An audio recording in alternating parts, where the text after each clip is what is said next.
November 1937. Van Nuys, California. In a small bungalow on Odessa Avenue, 11-year-old Norma Jean Baker lies awake in the darkness, listening to heavy footsteps approaching her bedroom door. She knows what's coming. She's learned to recognize the sound of Doc Goddard's unsteady walk when he's been drinking, the way the floorboards creak under his weight as he makes his way down the hallway. I am Marilyn Monroe, but once I was just a frightened little girl who learned that the people who were supposed to protect me were often the ones who hurt me most. Tonight, I'm going to tell you about the night that changed everything, the night that created both my greatest fear and my deepest shame.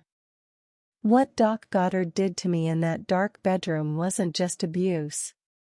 It was the moment I learned that my body wasn't my own, that love and pain could exist in the same touch, and that speaking the truth sometimes makes everything worse, not better. Subscribe now and turn on notifications, because what happened to little Norma Jean in that foster home explains everything about why Marilyn Monroe could never find peace, never trust love, and never escape the darkness that followed her to her grave. August 1937, 6:45 p.m. The Goddard home, Van Nuys. I should have been happy. After 2 years in the Los Angeles orphans' home, Grace had finally come to rescue me, just like she'd promised during all those Saturday visits.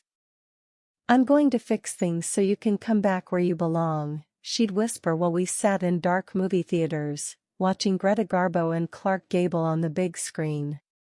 The bungalow on Odessa Avenue was small but cheerful, with Grace's touches everywhere, fresh flowers on the kitchen table, movie magazines stacked neatly in the living room, and the scent of her perfume lingering in the hallways. Grace had married Doc Goddard the year before, and now I was living with them and Doc's daughter Bibi, who was about my age. But from the very first night, something felt wrong. Doc Goddard was nothing like the fathers I'd imagined during all those lonely nights at the orphanage. He was a big man, over 6 feet tall with broad shoulders and hands that seemed too large for everything he touched. Grace looked tiny next to him, like a delicate bird perched on the shoulder of a lumbering giant. "This is your new daddy," Grace had said that first day, her voice bright with forced cheer. But Doc barely looked at me, just grunted something about having another mouth to feed and walked away. It was at dinner that I first noticed the way his eyes followed me around the room. Not the way a father should look at a daughter, but something else. Something that made my skin crawl even though I was too young to understand why. "Norma Jean, why don't you help me with the dishes?" Grace said after we'd finished eating. I was grateful for the excuse to leave the table, to escape the weight of Doc's stare. As Grace and I stood at the sink, I could feel him watching us from his chair in the living room. The newspaper was open in front of him, but his eyes kept drifting toward the kitchen, toward me. "Grace," I whispered, keeping my voice low so he couldn't hear, "does Doc always stare like that?" Grace's hands stilled in the soapy water. For just a moment, something flickered across her face, fear, maybe, or recognition. But then her movie star smile was back in place. "Doc's just getting used to having you here, sweetheart. He's not used to little girls. Give him time." But I could see the tension in her shoulders, the way she kept glancing toward the living room. Grace knew something was wrong too. She just didn't want to admit it. That first week passed in a strange dance of avoidance. I learned to stay in my room when Doc came home from work.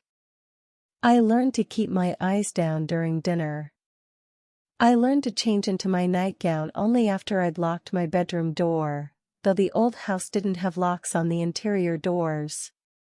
Bibi tried to be friendly, but she was dealing with her own adjustments to her father's new marriage. We were both strangers in this house, trying to find our place in a family that felt more like a collection of people who happened to live under the same roof. It was Grace who made the house feel like home. She would curl my hair just like Jean Harlow's, let me wear her lipstick when we went to the movies, and tell me stories about all the stars she'd met while working at the film laboratory. She made me feel special, wanted, like maybe this time I'd found a real family. But as the days turned into weeks, Doc's behavior became harder to ignore. He would find excuses to brush against me in the narrow hallway. His hand would linger too long on my shoulder when he said goodnight. And always, those eyes following me, calculating something I was too innocent to understand. "He's just being friendly," Grace would say whenever I tried to bring up my discomfort. "You're not used to having a man in the house, that's all." But I had lived with men before. Mr. Bollander, back when I was small, had been kind but distant. The male staff at the orphanage had been professional, careful never to be alone with us girls. This was different. This felt dangerous. The night everything changed started like any other. Grace had gone to bed early with one of her headaches, leaving Doc and me alone in the living room. He was drinking, something he did more and more often, and I was curled up on the floor with a movie magazine, trying to be invisible. "Come here, Norma Jean," he said, his voice thick with whiskey. "Come sit with your old dad." I pretended not to hear him, keeping my eyes fixed on the pages of the magazine. But his voice grew harder, more insistent. I said, "Come here." Now. Reluctantly, I stood up and moved toward his chair, every instinct telling me to run. But where could I go? This was supposed to be my home now. These were supposed to be my parents. As I got closer, I could smell the alcohol on his breath, see the way his eyes had gone glassy and unfocused. He reached out and pulled me down onto his lap, his big hands holding me in place when I tried to squirm away. "That's better," he murmured, his breath hot against my ear. "We need to get to know each other better, don't we?" What happened next would haunt me for the rest of my life, shaping every relationship I would ever have, every moment of intimacy, every desperate search for love that felt safe. But that night, all I knew was that something terrible was beginning, and there was no one to save me. November 15th, 1937, 10:30 p.m. My bedroom. The sound of his footsteps in the hallway always started the same way, slow, uneven, like he was trying to be quiet but the whiskey made him clumsy. I would lie in my narrow bed, covers pulled up to my chin, and count each creak of the floorboards as he made his way from the living room toward my door. Grace was asleep. She always went to bed early on the nights when Doc drank too much, disappearing into their bedroom with a bottle of aspirin and her movie magazines. I wondered if she knew what was coming, if she could hear his footsteps too but chose to ignore them. The doorknob turned slowly, and Doc's massive frame filled the doorway. The hallway light behind him cast his face in shadow, but I could see the gleam of his eyes in the darkness. "Don't pretend to be sleeping, Norma Jean," he whispered, stepping into the room and closing the door behind him. "I know you're awake." My heart was beating so fast I thought it might burst. I kept my eyes squeezed shut, hoping that if I couldn't see him, maybe he would go away. Maybe this was just another nightmare, like the ones I'd had since leaving the orphanage.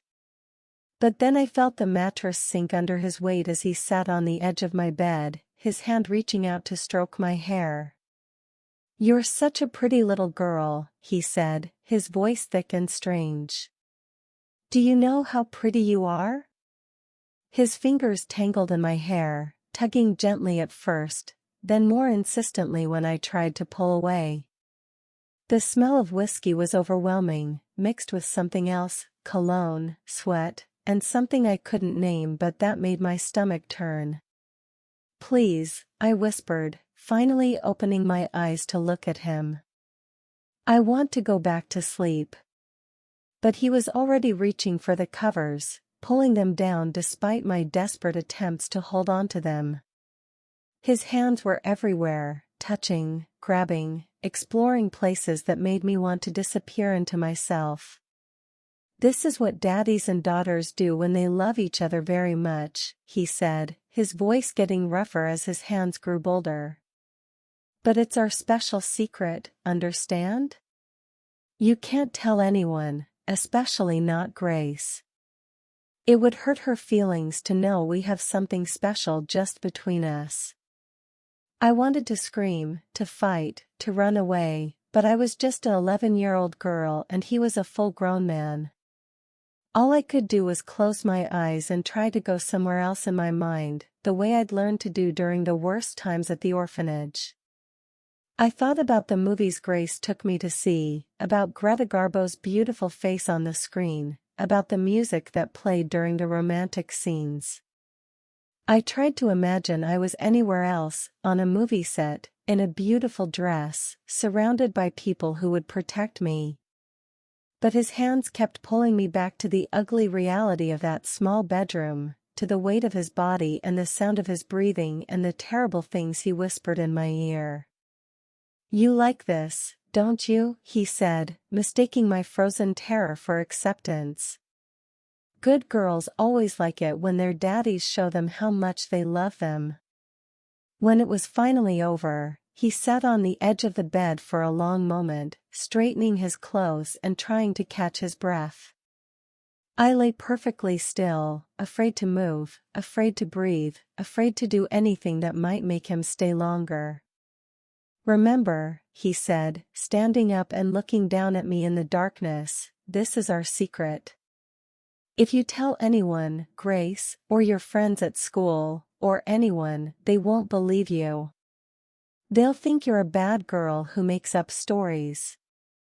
And bad girls get sent away to places much worse than that orphanage." After he left, I lay awake for hours, staring at the ceiling and trying to understand what had happened to me. I knew it was wrong, my body knew it was wrong, every instinct screamed that it was wrong, but I was just a child. I didn't have words for what he'd done, didn't understand why it felt so terrible and shameful and confusing all at once. All I knew was that the world had changed somehow. That the house on Odessa Avenue wasn't the safe haven Grace had promised. That the man who was supposed to be my new father was actually something much more dangerous. And worst of all, I knew he would be back. The next morning, Grace hummed while she made breakfast, her movie star smile bright as ever. She ruffled my hair and asked if I'd slept well, and I wanted so desperately to tell her everything. But Doc's words echoed in my head, "They won't believe you. Bad girls get sent away." So I smiled and said I'd slept fine, and Grace never noticed that I couldn't meet her eyes, couldn't stomach the eggs and toast she put in front of me, couldn't stop my hands from shaking as I tried to drink my orange juice. Doc read his newspaper and didn't look at me at all, as if nothing had happened. As if he hadn't destroyed something fundamental in me the night before. As if the terrible secret we now shared was just another ordinary morning at the breakfast table. But I could feel the change in the air between us, heavy and poisonous and wrong. He owned a piece of me now that I would never get back, and we both knew it. The little girl who had dreamed of movie stars and happy families was gone. In her place was someone harder, more frightened, already learning that love and pain often came wrapped in the same package. Someone who would spend the rest of her life trying to tell the difference between the two. December 1937, Emerson Junior High School. School became my sanctuary, the only place where Doc Goddard couldn't touch me. I threw myself into my studies with a desperation that my teachers mistook for exceptional academic drive. I joined the school newspaper, stayed after school for drama club, did anything to delay going home to Odessa Avenue. But even at school, I felt different from the other girls. They giggled about boys and movie stars, while I carried a secret so dark and shameful that it felt like everyone could see it written on my face. I developed a stutter that came and went without warning, usually when teachers called on me unexpectedly or when I felt cornered by questions I couldn't answer. Norma Jean seems withdrawn lately. I overheard Mrs. Patterson, my English teacher, telling the principal one afternoon. She used to be such a bright, talkative girl. Now she barely speaks unless spoken to. If only they knew why. At home, the nightmare had settled into a routine. Doc would wait until Grace was asleep or out with friends, then he would come to my room. Sometimes it was under the pretense of saying good night. Sometimes he would call me into the living room to help him with something. Always, it ended the same way, with his hands on me, his whispered promises that this was normal, this was what fathers and daughters did when they loved each other. I began to understand why some of the older girls at the orphanage had seemed so afraid of being adopted. They'd whispered stories in the dormitory after lights out, tales of foster fathers who weren't what they seemed, of families where children learned to lock their doors and sleep with one eye open. "You're so lucky to have found a real family," one of my former roommates said when I ran into her at the library downtown. But I couldn't tell her that luck had nothing to do with it.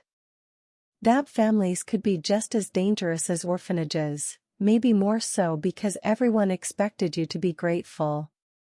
Grace noticed my withdrawal, but she interpreted it through the lens of her own desperations and insecurities. She would take me shopping for new dresses, curl my hair in elaborate styles, and show me off to her friends as if I were a beautiful doll she'd acquired. "Doesn't she look just like a movie star?" Grace would gush, turning me this way and that for her friends to admire. "With those cheekbones and that figure starting to develop, she's going to break hearts someday."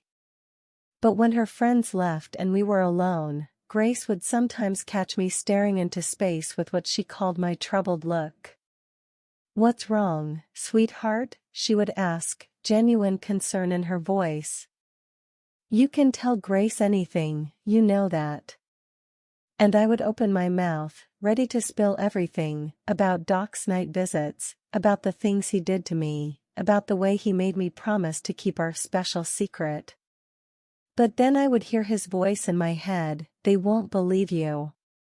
Bad girls get sent away." What if Grace blamed me? What if she thought I was lying to get attention, or worse, that I had somehow encouraged Doc's attention? What if she chose him over me, the way my own mother had chosen her madness over being my parent? So I would just shake my head and say I was tired, or worried about a test at school. And Grace would accept these excuses because they were easier than digging deeper, easier than confronting the possibility that her new marriage wasn't the fairy tale she'd convinced herself it was. The breaking point came on a cold night in December. I had been living in the Goddard house for 4 months, and the abuse had become more frequent, more aggressive. Doc was drinking more heavily, and his visits to my room were lasting longer, becoming more painful and humiliating. That night, he came to my room earlier than usual, barely waiting for Grace to fall asleep before pushing open my door. But this time was different. This time, something in his demeanor was harder, more violent. "I've been patient with you," he said, looming over my bed in the darkness. "But you're old enough now to stop acting like a baby about this." What happened next was worse than anything that had come before. When I cried out in pain, he clamped his hand over my mouth, his fingers pressing so hard I could barely breathe. "Shut up," he hissed, his face inches from mine. "You want to wake up Grace? You want to ruin everything?" But something inside me snapped. The fear that had kept me silent for months suddenly transformed into fury. When he moved his hand away from my mouth, I didn't stay quiet like I always had before. I screamed. It was a sound that came from somewhere deep inside me, a primal cry that was part terror, part rage, part desperate plea for help. It echoed through the small house like a siren, impossible to ignore or explain away. Within seconds, Grace's footsteps were pounding down the hallway. Doc had barely enough time to move away from the bed before she burst through the door, her face wild with panic. "What's happening?" she demanded, looking back and forth between Doc and me. "Norma Jean, what's wrong?" I looked at her standing there in her nightgown, her hair in curlers, her movie star beauty replaced by raw concern. This was my moment. This was my chance to tell the truth, to make her see what her husband really was. But Doc was already talking, his voice smooth and reasonable. "She was having a nightmare," he said, running a hand through his hair as if he'd been awakened by my screams instead of causing them. "I heard her crying out and came to check on her. Poor kid was thrashing around, probably dreaming about the orphanage." Grace's eyes softened with sympathy. She moved to my bedside, reaching out to stroke my hair the same way Doc had just minutes before. The similarity of the gesture made me flinch away from her touch. "Oh, sweetheart," she murmured. "Is that what this is about? You're still having bad dreams about being abandoned?" I stared at her, my mouth opening and closing like a fish gasping for air. Here was my chance to speak, to tell her everything, to make her understand. But looking at her face, so kind, so trusting, so desperately invested in the fantasy of our happy family, I realized that Doc had been right about one thing. She wouldn't believe me. Not really. Not if it meant admitting that the man she'd married, the family she'd worked so hard to create, was built on a foundation of lies and abuse. So I nodded weakly and whispered, "Bad dream. Sorry I woke you." Grace smiled and kissed my forehead, and Doc squeezed her shoulder in a gesture that looked supportive but felt like a victory lap. "There, see," he said. "Just a bad dream." Kids from backgrounds like hers, they have a lot of trauma to work through. After they left, I lay in the darkness and understood that I was truly alone. That some secrets are too dangerous to tell, too threatening to the adults who should protect you. That sometimes the truth is a luxury that children like me can't afford. But I also made a promise to myself that night, a promise that would shape the rest of my life. Someday, I would be strong enough that no one could hurt me like this again. Someday, I would have enough power that my voice would matter, that people would have to listen when I spoke. Someday, I would make sure that what happened to me in that bedroom on Odessa Avenue would mean something more than just another little girl's suffering in silence. I had no idea that keeping that promise would cost me everything. January 8, 1938, 3:20 p.m. Van Nuys High School. The bruises on my wrists were barely visible, hidden beneath the long sleeves of my sweater, but they felt like brands burning against my skin. Doc had been rougher the night before, his grip leaving marks that I couldn't explain away as accidents from playing outside. I was sitting in the school library, pretending to read a book about Hollywood history while actually trying to work up the courage to do something I'd been planning for weeks. Mrs. Henderson, the librarian, was known for being kind to students who seemed troubled. Some of the other girls said she'd helped them with problems at home before.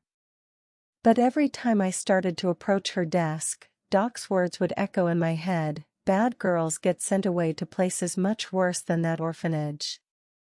Norma Jean? A gentle voice interrupted my internal struggle.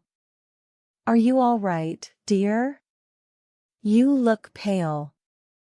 I looked up to find Mrs. Henderson standing beside my table, her face creased with concern. She was older, maybe in her 50s, with gray hair and kind eyes behind wire-rimmed glasses. Something about her reminded me of the nice nuns at the orphanage, the ones who would sneak us extra cookies and listen when we needed to talk. I'm fine, I started to say automatically, but the words stuck in my throat. Looking at her concerned face, I suddenly felt something break inside me. All the weeks of holding this terrible secret, all the nights of pretending everything was normal while my soul was being torn apart piece by piece, it was too much to carry anymore. Actually, I whispered, glancing around to make sure no other students could hear us, I'm not fine. I need to tell someone something, but I'm scared. Mrs. Henderson's expression grew more serious. She pulled out the chair across from me and sat down, making herself my equal instead of towering over me like all the adults in my life seemed to do. What is it, sweetheart? You can tell me anything. The kindness in her voice was what finally did it. After months of Doc's harsh whispers and Grace's willful blindness, someone was offering to actually listen to me. The words came out in a rush, tumbling over each other in my haste to get them spoken before I lost my nerve. My foster father, he comes to my room at night. He does things to me. Bad things. And he says it's normal, that all fathers do this with their daughters, but it hurts and it's scary and I know it's wrong, but Grace won't listen and he says no one will believe me in. Stop, Mrs. Henderson said gently, reaching across the table to cover my shaking hands with hers. Take a deep breath, dear. That's enough for now. But I couldn't stop. Now that the dam had burst, everything was pouring out, months of pain and fear and confusion that I'd been carrying alone. He says I'm pretty, that I'm special, but then he hurts me. And Grace just pretends nothing's wrong, even when she has to see the bruises, even when she hears me crying at night. I don't understand why no one will help me. I don't understand what I did wrong. The tears were coming now, ugly sobs that shook my whole body. Mrs. Henderson came around to my side of the table and pulled me into her arms, letting me cry against her shoulder while she stroked my hair. Listen to me carefully, Norma Jean, she said when my sobs finally quieted. You didn't do anything wrong. Do you hear me? None of this is your fault. What that man is doing to you is wrong, and illegal, and it needs to stop. Those words, it's not your fault, hit me like a revelation. For months, I'd been carrying not just the physical pain of what Doc did to me, but the crushing weight of shame, the certainty that somehow I must have caused it. That maybe I had encouraged him somehow, or that I was being punished for some sin I didn't understand. What can I do? I whispered against her shoulder. He said if I told anyone, they'd send me away somewhere worse. He said Grace wouldn't believe me. Mrs. Henderson pulled back to look at me, her face fierce with protective anger. That man has been lying to you, dear. There are people whose job it is to protect children like you. And I'm going to make sure they know what's happening. What followed were the most terrifying and hopeful hours of my young life. Mrs. Henderson called the authorities, who sent a social worker to the school to interview me. The woman was kind but thorough, asking me questions that made me blush and stammer but also helped me understand that what I'd experienced had a name: sexual abuse. You're very brave for speaking up, the social worker told me after I'd given my statement. Many children your age aren't strong enough to tell the truth about what's happening to them. But I didn't feel brave. I felt terrified about what would happen when Grace found out, when Doc discovered I'd broken my promise to keep our secret. The confrontation came that evening. I was doing homework at the kitchen table when Grace burst through the front door, her face white with shock and something that looked like betrayal. "How could you?" she demanded, her voice breaking. "How could you make up such horrible lies about Doc?" Behind her, Doc himself appeared in the doorway. But instead of the rage I'd expected, his face showed only hurt disappointment, a performance of wounded innocence that was Oscar-worthy. "I don't understand it, Grace," he said, shaking his head sadly. "I've tried so hard to be a good father to her. Maybe the trauma from her childhood is worse than we thought. Maybe she's confusing her nightmares with reality." I stared at him in amazement. Even now, faced with official accusations, he was still lying, still manipulating the situation to make me look like the problem. "It's not a lie," I shouted, jumping to my feet. "He comes to my room at night. He touches me. He hurts me. You have to believe me, Grace." But Grace was already shaking her head, tears streaming down her face. "I can't do this," she whispered. "I can't have this kind of disruption in my home. If you can't appreciate what Doc and I have tried to give you, if you're going to make up stories to get attention." She didn't finish the sentence, but she didn't have to. I could see the decision forming in her eyes, could see her choosing her marriage over my safety, her fantasy over my reality. The next morning, social workers came to remove me from the Goddard home. As they packed my few belongings, Grace stood in the doorway crying, but she didn't try to stop them. Doc was nowhere to be seen. "Maybe this is for the best," Grace said as I walked past her toward the social worker's car. "Maybe you'll be happier somewhere else, with people who understand children with your kinds of problems." Even in that moment, she couldn't admit what had really happened. It was easier to paint me as a troubled, lying child than to face the truth about the man she'd married. As the car pulled away from Odessa Avenue, I pressed my face to the window and watched the little bungalow disappear. I should have felt relieved. I was finally safe from Doc's nighttime visits, finally free from the prison of that bedroom. But instead, I felt something much more complicated, the devastating understanding that telling the truth didn't always set you free. Sometimes it just taught you how alone you really were in the world. I was 12 years old, and I'd already learned that even the people who claimed to love you would abandon you if the truth became too inconvenient, too threatening to their own happiness. It was a lesson that would follow me for the rest of my life, shaping every relationship, every moment of intimacy, every desperate attempt to find love that felt safe.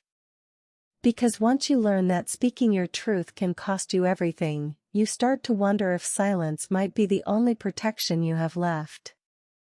March 1942, age 16, wedding day.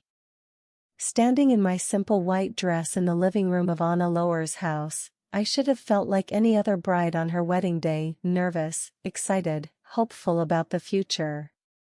Instead, all I could think about was how desperately I wanted to disappear.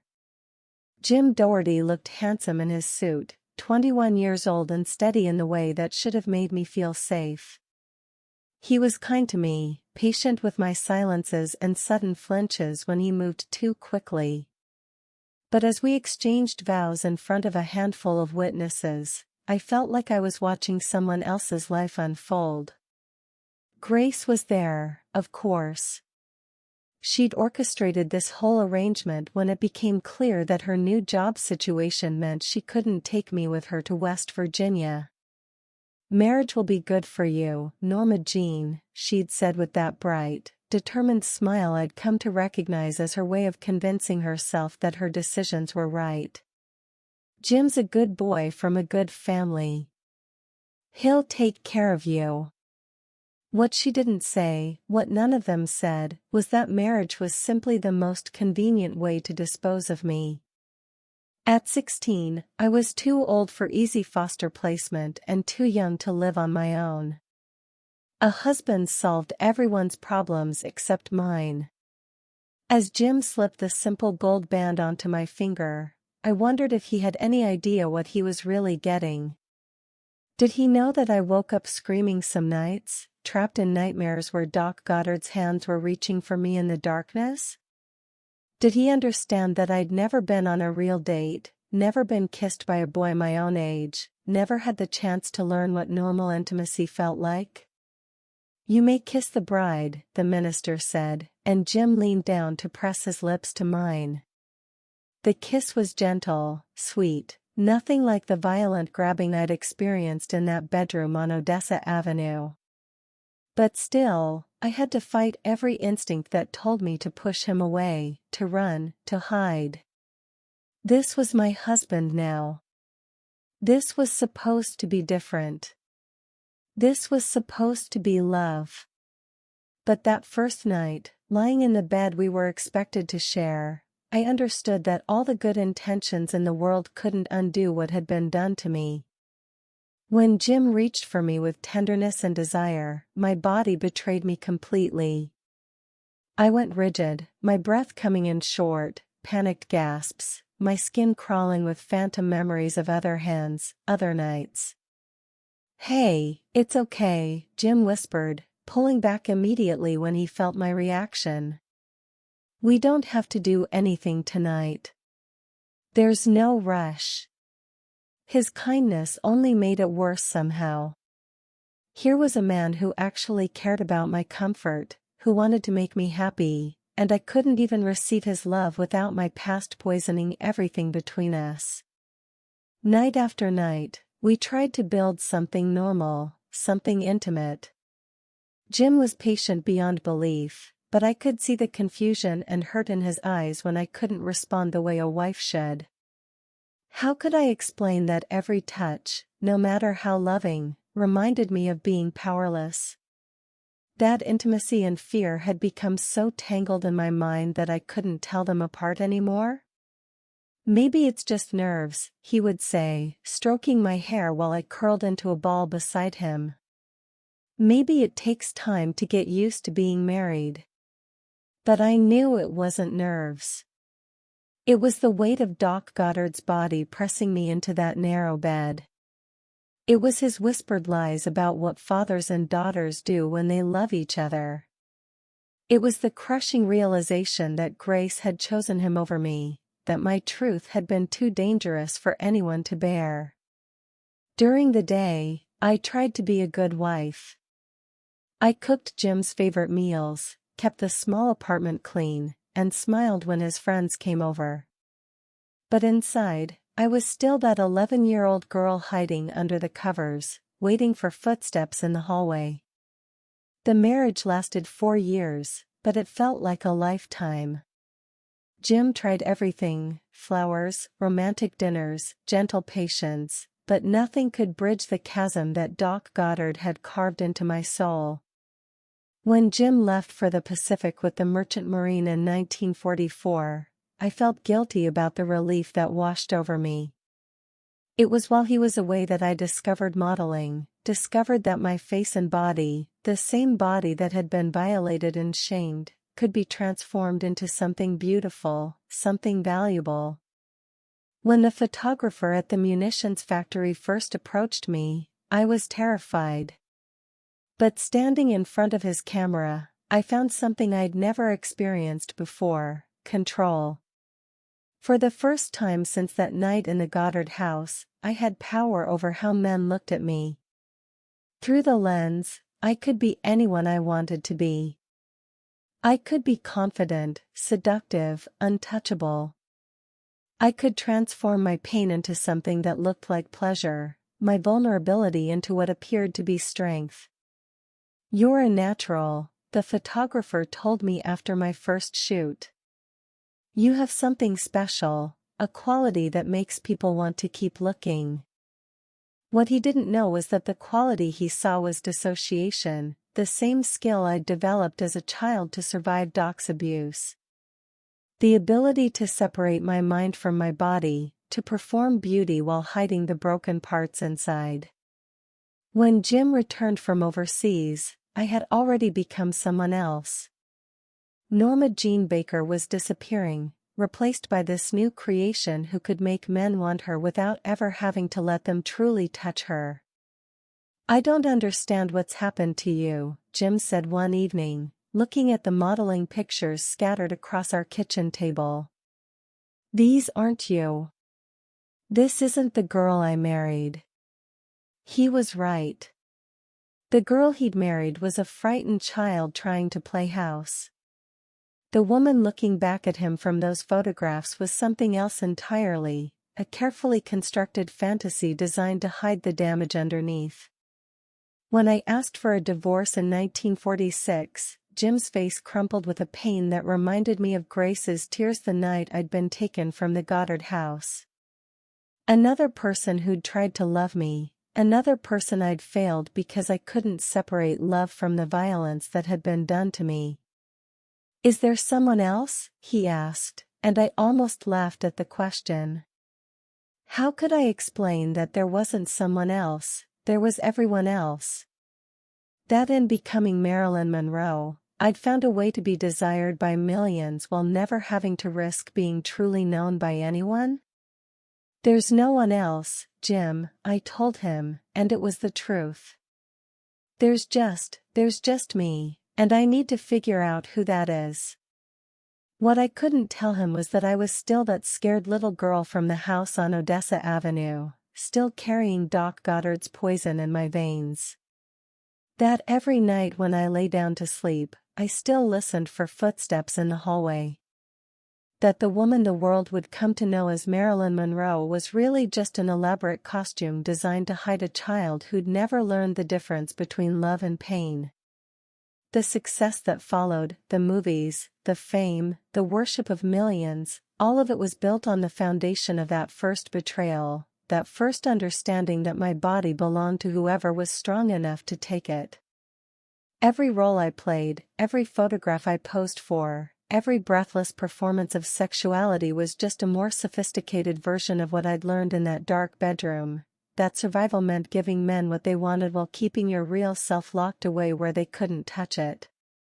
But the cost of that protection was higher than I ever imagined.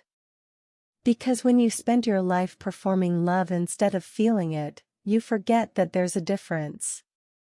When you use your beauty as armor, you trap yourself inside it. When you perfect the art of being desired without being known, you lose the ability to know yourself. The little girl who screamed that night in Van Nuys never really escaped that bedroom. She just learned to make the performance so convincing that even she sometimes forgot it wasn't real. August 4, 1962, 11:30 p.m. 12305, 5th Helena Drive, Brentwood. As I sit here in my bedroom, the pills already working their way through my system, I can still see him as clearly as if it were yesterday. Doc Goddard standing in my doorway, his massive frame blocking out the light, his eyes gleaming with that terrible hunger that taught me everything I needed to know about how men look at women. They say I'm America's sex symbol, the blonde bombshell who drove men wild with desire. But what they don't understand is that everything they fell in love with, the breathy voice, the vulnerable smile, the way I moved like I was always just a little bit broken, all of it was born in that house on Odessa Avenue, in the bedroom of an 11-year-old girl who learned that her body wasn't her own. Every man I've ever loved, I've tested the same way. I've waited for them to become Doc Goddard. I've waited for the kindness to turn cruel, for the protection to become possession, for the love to reveal itself as just another form of violence. And when they inevitably failed that test, When Joe DiMaggio's jealousy turned controlling, when Arthur Miller's disappointment turned to disgust, when Jack Kennedy's passion turned to political calculation, I felt that familiar stab of betrayal mixed with vindication. See? I would think.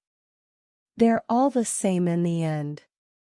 But tonight, as the barbiturates pull me deeper into darkness, I wonder if I was wrong. Not about them, they were exactly what I thought they were. But about myself. About whether the frightened little girl hiding inside Marilyn Monroe ever really had a chance to grow into something else. Dr. Greenson tried to help me understand the connection between my childhood trauma and my adult relationships. "You're looking for the father you never had," he would say during our sessions. "But you're also terrified of finding him, because your experience with father figures has been so damaging." What he didn't understand was that I wasn't looking for a father at all. I was looking for someone strong enough to overpower the ghost of Doc Goddard that lived in my head. Someone whose love could be louder than his whispered lies, whose touch could erase the memory of his hands, whose protection could finally make me feel safe. But you can't build real love on the foundation of damage. You can't heal trauma by reenacting it with different actors. And you can't escape your past by becoming famous enough, beautiful enough, desired enough to make it irrelevant. The world will remember Marilyn Monroe as a tragic figure, a cautionary tale about the price of fame and beauty. They'll analyze my marriages, my movies, my mental health, my death.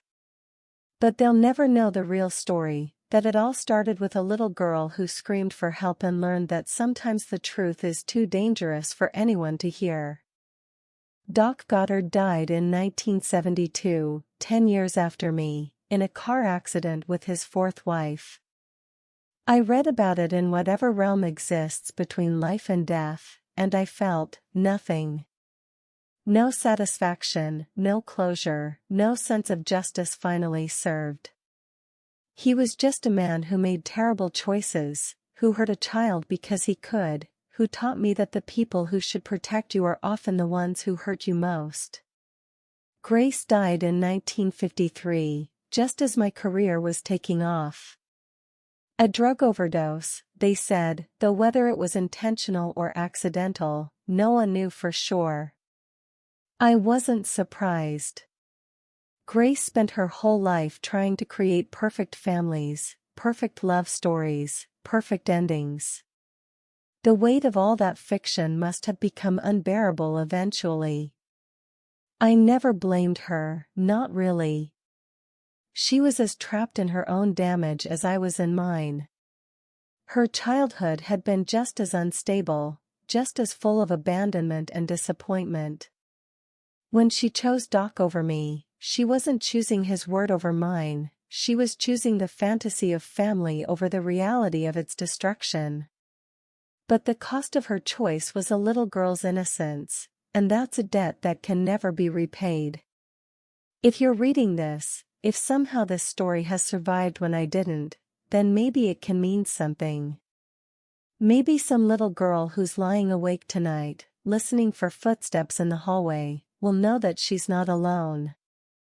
That it's not her fault. That the adults who hurt children are the broken ones, not the children themselves. Maybe some woman who spent her life performing love instead of feeling it will understand that healing is possible, even if it comes too late for me. That the little girl inside her deserves protection, deserves truth, deserves adults who choose her safety over their own convenience. And maybe some man who's tempted to use his power to take what doesn't belong to him will pause and consider the cost. Not just to his victim, but to everyone she'll ever try to love afterward. The generations of damage that flow from a single act of betrayal. Because that's what Doc Goddard really stole from me that night in Van Nuys. Not just my body, not just my innocence, but my ability to trust that love could exist without violence, that protection could exist without possession, that I could be valued for something other than my willingness to be hurt. He taught me that men who said they loved you were the most dangerous of all, because they used that love as an excuse for what they took from you. Every relationship I had afterward was poisoned by that lesson, every moment of intimacy contaminated by the expectation of betrayal. I became Marilyn Monroe to escape Norma Jean Baker, but I carried her damage with me like a tumor that kept growing no matter how famous, how beautiful, how desired I became. Success, it turned out, was just a more luxurious prison, fame just a louder way of being silenced. The pills are taking effect now, making everything soft and distant. I can hear voices outside, Bobby Kennedy's people, probably, come to make sure I don't become more trouble than I already am. But they're too late. The real damage was done 25 years ago in a little house on Odessa Avenue, by a man whose name most people will never know. My last thought as consciousness fades is of that 11-year-old girl, finally free from the weight of carrying secrets that were never hers to bear.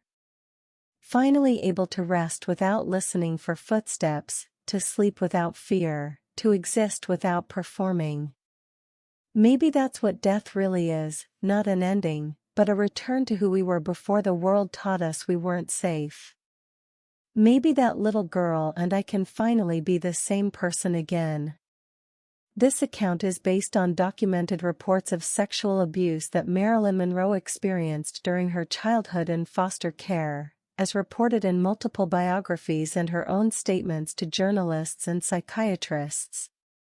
While the specific details of her experiences with Doc Goddard are drawn from historical accounts by biographers like Donald Spoto and statements Monroe made to various interviewers, the narrative presented here is a dramatization meant to illuminate the lasting impact of childhood trauma. If you or someone you know has experienced sexual abuse, please reach out to organizations like RAINN 1-800-656-HOPE, or the National Child Abuse Hotline, 1-800-4A-CHILD, for support and resources. Subscribe for more untold stories that reveal the hidden truths behind the lives of the most iconic figures in history. Sometimes the most important stories are the ones that were buried the deepest.